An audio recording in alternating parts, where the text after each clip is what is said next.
Bonjour, ici Janilène Turcotte de hypnocoach.ca et nous sommes dans notre semaine. Est-ce que je reste? Est-ce que je pars? Should I stay or should I go?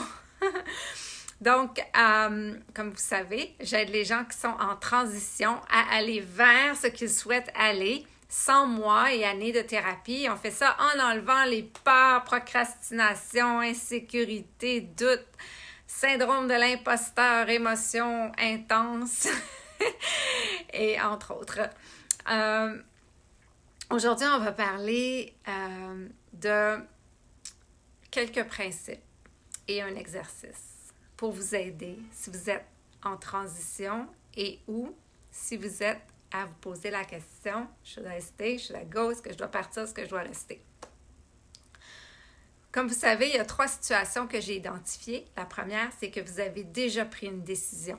Vous êtes soit déjà dans un cours de formation, vous avez annoncé que vous avez quitté, vous êtes déjà en entrevue, avancé dans un processus, vous avez commencé votre business. Vous avez déjà pris un pas vers quelque chose ou vous avez fui quelque chose, mais en tout cas, vous avez pris une décision. Dans le deuxième cas de figure, le confinement vous a amené à une réflexion et vous êtes dit, le statu quo, c'est pas possible, je peux pas continuer comme c'était avant pour X, Y, Z raison. La troisième situation, c'est celle où vous dites, je suis bien dans mon emploi, je suis bien dans ma vie en général, mais tout pourrait continuer comme ça. Il n'y a pas le feu, mais je sens que je ne suis pas alignée sur la personne que je veux être. Je sens que ma contribution sur cette terre n'est pas ce que je voudrais. J'ai un mal-être, mais je ne peux pas l'expliquer. J'aimerais ça que ma vie ou que mon travail ait plus de sens. Donc, c'est le troisième cas de figure. Puis, comme je disais dans une autre vidéo, c'est celui qui est venu le plus souvent dernièrement, de manière assez prononcée. La première chose, un des premiers principes, quelle que soit une de ces trois situations, j'ai toujours la stratégie de pause. Mettre le bouton à pause. Je dis encore, mettre le bouton à pause. Pause. Peut-être dans le premier cas de figure, vous avez déjà pris une décision, on ne peut pas mettre les choses sur pause, mais s'il y a un blocage, parce qu'en fait, si vous écoutez la vidéo, c'est que vous avez pris une décision, mais il y a un blocage, il y a une indécision, il y a quelque chose qui n'est pas fluide, si vous êtes capable, sans mettre en péril les investissements que vous avez faits et ou les processus dans lesquels vous êtes, pause. Le premier exercice que je vous propose, c'est de prendre une feuille et de faire 2 colonnes. Et très simple, une première, c'est « je vais vers » et la deuxième colonne, c'est « je fuis ».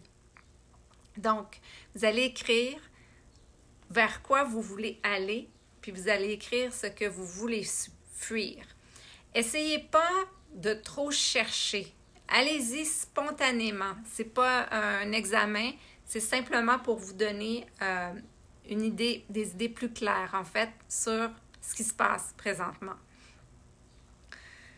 Quand on est dans la colonne de « aller vers », on est dans la colonne que j'appelle de la création, de la co-création, du dreaming. On est dans l'action, en fait, créative.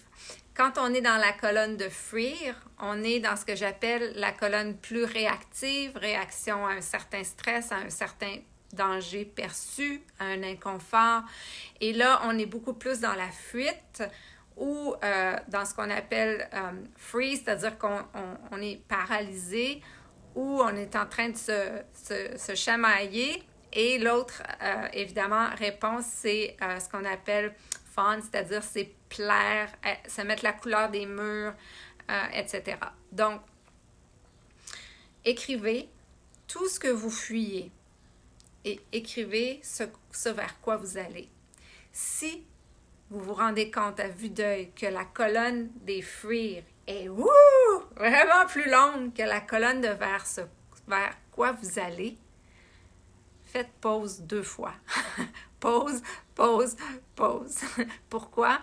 Parce que quand on est vraiment dans cette colonne de façon très intense, je fuis le trafic, je fuis mon patron, je fuis la culture d'entreprise, je fuis ma relation, mes collègues, mes tâches,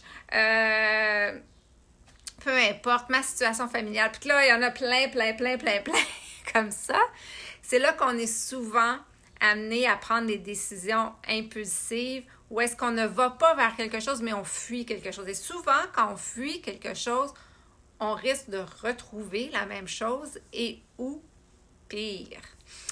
Je vais vous donner un exemple qui va parler à tout le monde. Que vous soyez dans la colonne plus de création de votre futur que dans la colonne de fuir votre situation actuelle.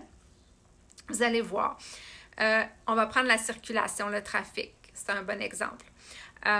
Vous pouvez être dans une situation où vous dites, moi, je fuis le trafic. Là, il n'est plus question que j'aille passer 1h30, 2 heures par jour. Puis je sais qu'il y a des gens que c'est plus que ça. Dans le trafic, c'est fini. Là, je me trouve un emploi près de la maison. OK. Est-ce que vous me croyez si je vous dis qu'il y a tellement de gens dans ma carrière que j'ai passé en entrevue qui ont fait ce move-là et qui nous disent « Non, finalement, je suis restée juste 1 an parce que j'ai pris des responsabilités qui étaient vraiment en deçà de ce que j'avais l'habitude de faire. Et non, je peux vraiment pas finalement. Là. Je pensais que j'allais pouvoir, mais non, je peux pas. Finalement, j'ai pris ça comme ça à côté de chez moi, mais la culture d'entreprise, c'est vraiment pas mon genre de culture d'entreprise. Je suis vraiment pas bien dans cette entreprise-là. Le nombre de fois que cet exemple-là arrive en entrevue, c'est assez phénoménal. Donc, si vous êtes beaucoup dans la colonne de fuir, il y a plein de stratégies. Faites-vous-en pas. Tout va bien aller. Il y a plein de stratégies qu'on peut prendre, très stratégiques, pour adresser cette longue colonne, mais à moins que vous ayez vraiment une offre là, que vous voulez prendre, puis c'est à vous de voir, mais si vous avez l'opportunité de faire pause 2 fois, faites pause. Et si vous êtes dans la colonne création et que vous allez vers quelque chose et que vous voyez qu'il y a beaucoup de choses dans votre colonne création, bien, il y a lieu aussi de faire du ménage là-dedans, de les assembler, de voir qu'est-ce qui va ensemble, qu'est-ce qui est le plus important, de hiérarchiser en fait les choses vers lesquelles vous voulez aller pour vous aider à faire des meilleurs choix.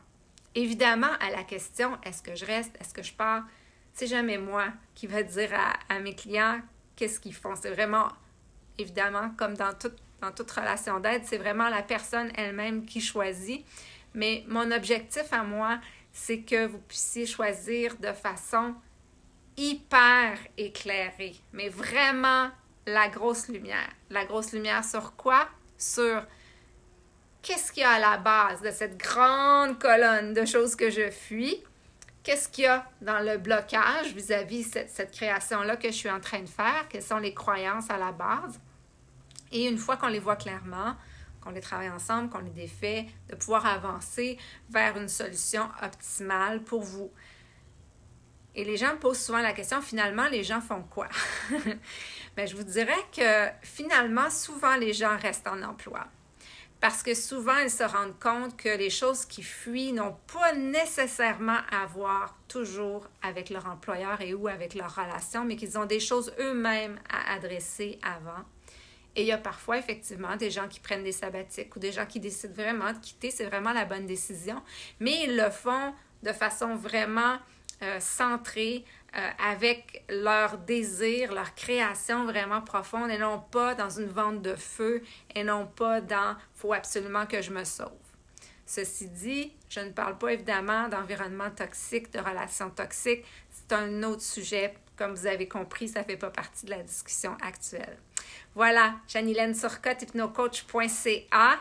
Et comme vous savez, j'offre 30 minutes gratuites si vous souhaitez discuter avec moi de votre colonne de création ou de votre colonne de réaction. Jeanne-Hélène Turcotte, hypnocoach.ca.